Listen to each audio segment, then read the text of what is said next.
진행은 부장님이 하시는 건가요? 원장님이 하셔야죠.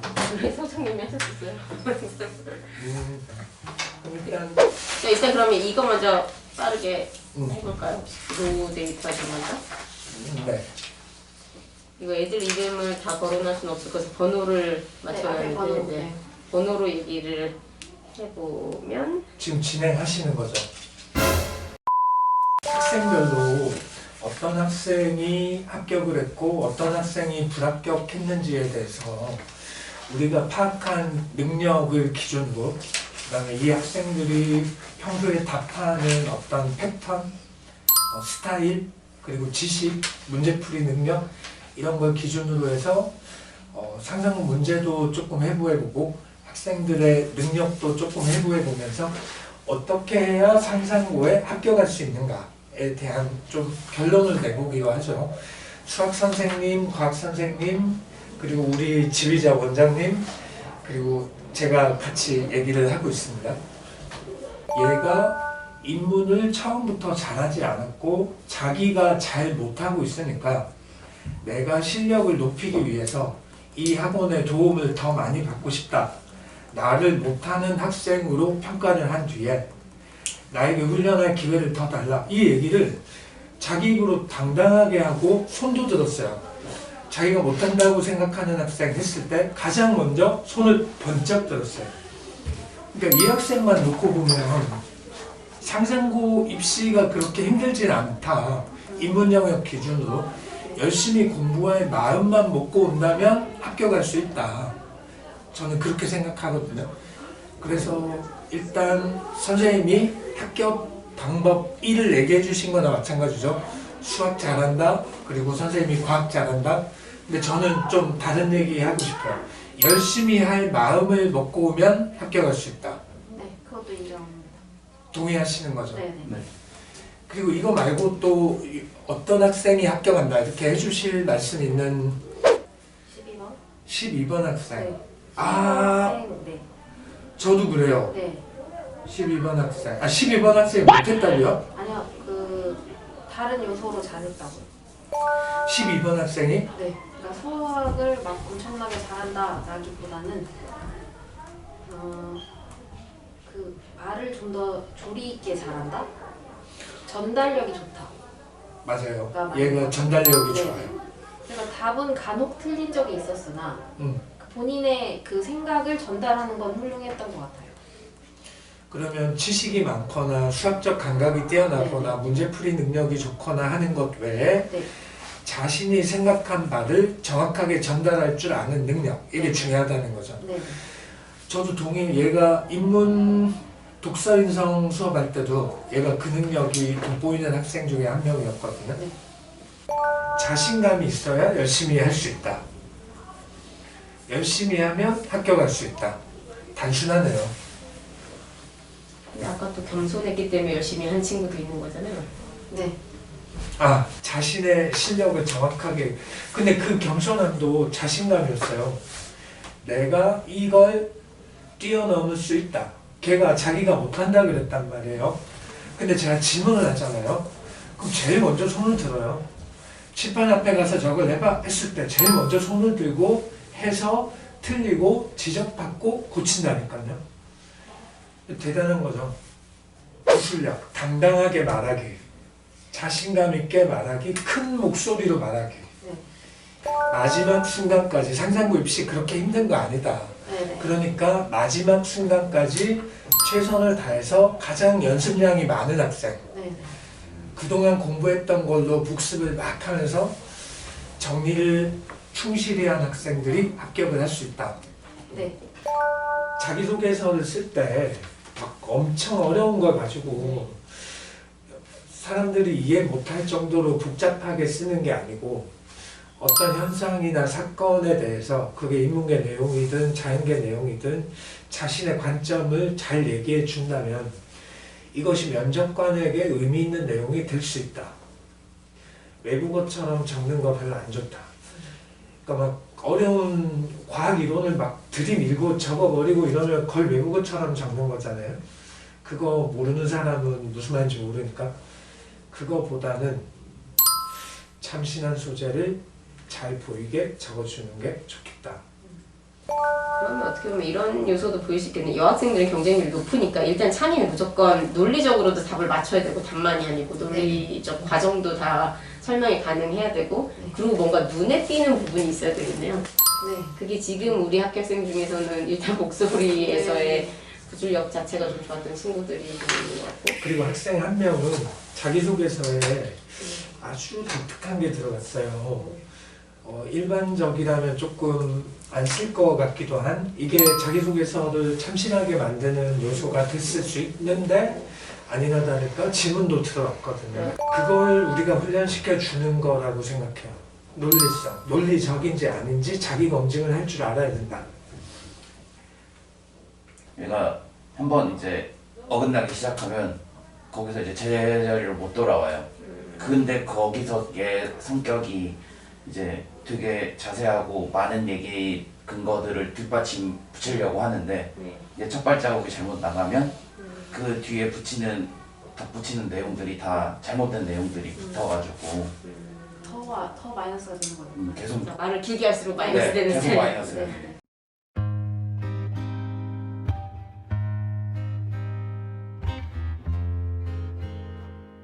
그리고 이번에 문제들을 보니까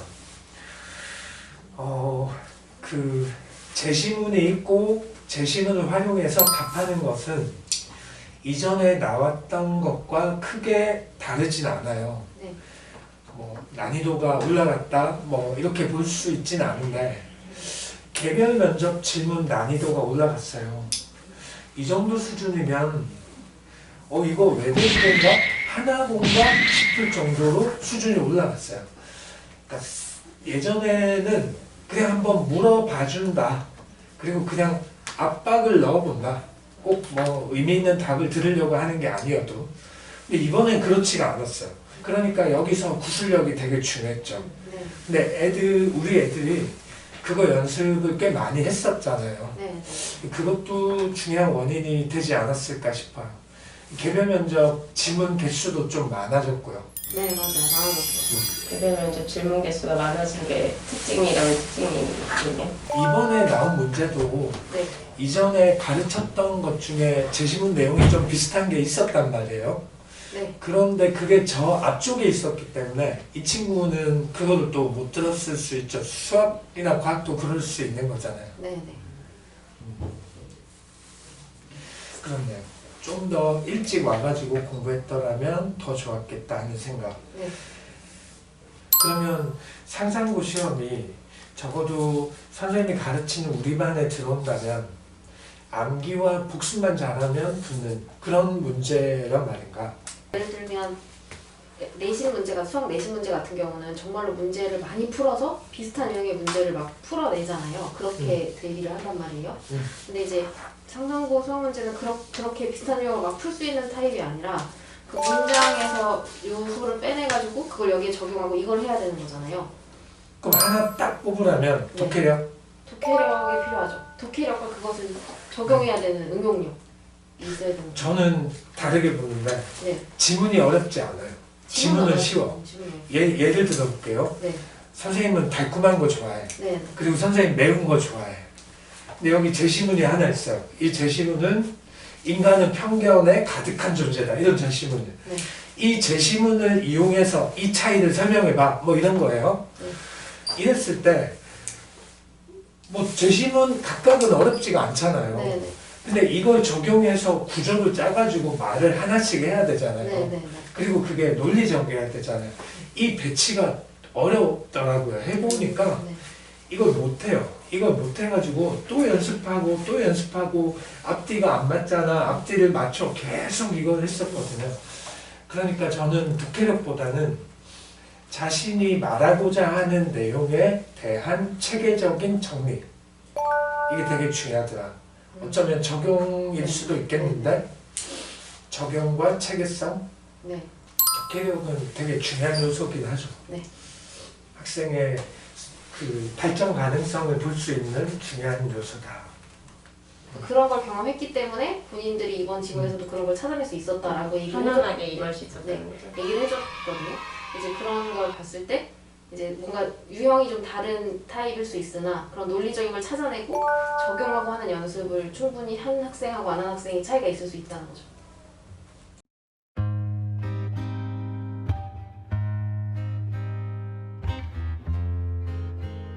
그러면 이 문제 얘기가 나왔으니까 한번 짚어보고 가면은 올해 문제는 어쨌든 과학이 좀 나왔잖아요.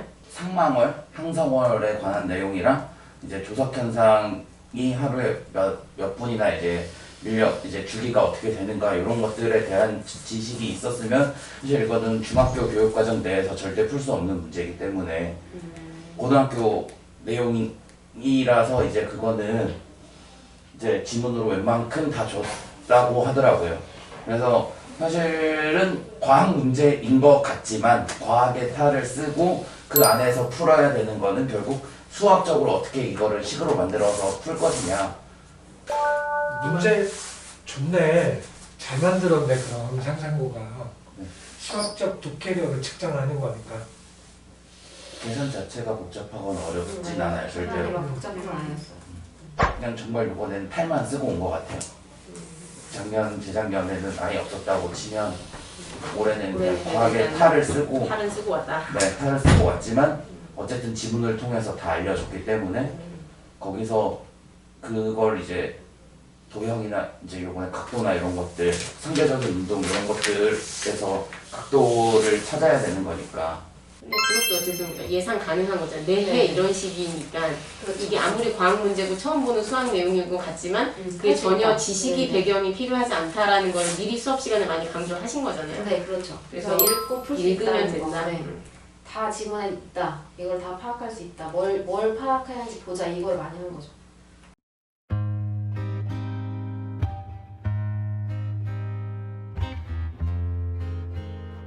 자소서랑 생기부가 일단은 뭐 상사는 창의 문제를 잘 맞춘다. 인성을 논리적으로 답변한다. 그러니까 일단 선순위인 것 같긴 한데 네. 개별 질문들이 올해 늘어났다고 하니까 비중이 많아졌다고 하니까 혹시 그러면 자소서 상에서 아까 뭐 14번 친구가 좀 참신한 소재였던 거 네.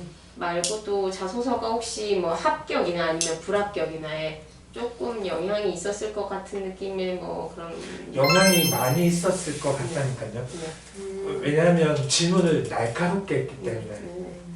그러면 그 날카로운 질문에 대해서 답을 하는 애가 있었을 거고 답을 못하는 애가 있었을 거잖아요. 그럼 여기서 변별력이 생겨버리죠. 그냥 단지 경험을 얘기해보라는 게 아니고 꼬여 있어서. 예를 들어서 이런 게 있다고 쳐요. 장래희망은 뭐야? 어떤 거 하고 싶어? 이러면 누구나 답할 수 있는 거죠. 이건 꼬여있는 질문이 아니야. 근데 꼬여있는 질문들이 있다는 거예요. 좀 전에 예시를 든 것처럼. 그럼 맞추는 애가 있고 못 맞추는 애가 생겨서 변별력이 만들어진다. 자기소개서에서 내는 질문이 좀 더 많은 것 같아요. 제가 봤을 때는 자기소개서 안에 조금 어려운 단어가 보인다. 그럼 일단 그냥 무조건 찔러보는 것 같아요. 얘가 이거를 알고 쓴 건지 그냥 어려운 주제를 택하고 싶어서 그냥 잘 알지도 못하는 거 한 건지. 어쨌든 좀 어려운 내용이 있으면 그게 진위 여부를 확인하려는 질문은 꼭 들어온다. 그러니까 그거에 대해서 미리 준비는 다 해놔야 된다. 네. 뭐 생기부상에서의 질문도 좀 뭐 날카롭게 들어왔었던 것 같으세요? 이게 생기부를 보고 한 건지 자기소개서를 보고 한 건지 약간 불확실한 느낌이 있기는 해요. 근데 생기부에서 질문이 있기는 있어요. 있기는 있는데 자기소개서가 훨씬 많아요. 네, 모두가 다 생기부 질문을 받은 건 아니고요. 근데 생기부 질문을 받은 아이 중에 다른 모든 학교들은 진로에 대해서 쓰게 하는 문항이 있단 말이에요. 자기소개서에. 과거도 과학탐구나 수학탐구에 대해서 충분히 적게 하지만 한성하고 세종 둘 다 진로얘기 쓰는 칸이 있어요. 근데 상상고가 없어요. 질문 자체에 진로얘기가 없어요. 그건 듣기 싫으니까 하지 말라는 거나 마찬가지. 그래 놓고 진로를 또 물어보기도 했어요.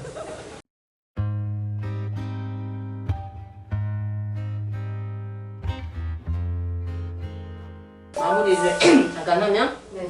뭐 기존에 우리가 워낙에 상상은 독해 중요하다는 얘기 계속했고 논리적으로 말하기 네. 중요하고 적용 능력 뭐 이런 부분들은 계속 얘기를 해왔는데 올해만의 특징이라고 보면 사실 뭐 자소서가 좀 참신한 애들이 눈에 띄는 것도 뭐 예년에도 계속 봐왔던 거고 올해만의 특징이라고 보면 일단 과학 아니 그러니까 그 남학생 문제에서 좀 과학 내용이 좀 더 많이 탈을 쓰고 나와가지고 좀 아이들을 힘들게 했다. 뭐 또 난이도 조절도 조금 실패한 부분도 있으신 것 같고, 네. 그러면 여학생 부분은 창의 문제가 좀 작년보다는 좀 더 어려워졌다고 보는 거죠. 작년보다는 어려워졌어요. 작년보다는 조금 더 어려워져서 변별력이 조금 더 생긴 거고, 네네. 그럼 전체적으로 창의 문제는 조금 난이도는 작년보다 상승된 거고, 인성 독서는 그런 난이도 차원에서는 비슷비슷 계속 하다는 얘기이신가요? 지문만 보면 네네. 근데 제시문 네. 근데 질문을 보면 좀 더 까다로워졌다. 질문이 조금 더 까다로워졌다. 네, 질문은 그리고 공통 면접 문제 말고 개별 면접으로 가면 많이 까다로워졌다. 네네네. 좀 올해의 특징은 좀 그런 부분이네요. 조금 기존이랑 조금 달라진 부분이 있다면 개별 질문들이 많아졌기 때문에 자소서에 조금 더 신경을 쓰고 그거 가지고 대답하는 연습들을 더 해놔야 되는 거고. 구술력은 안 듣는 건가요? 아, 구술력. 네. 좋은 지적입니다. 네. 구술력 들어가야죠. 네. 구술력이 약간 추상적인 말이긴 한데 네. 자신 있게 말하는 능력. 자신 있게 말하는 분위기. 하고 싶은 말씀 다 하셨나요? 네. 수고 많으셨습니다. 네, 감사합니다.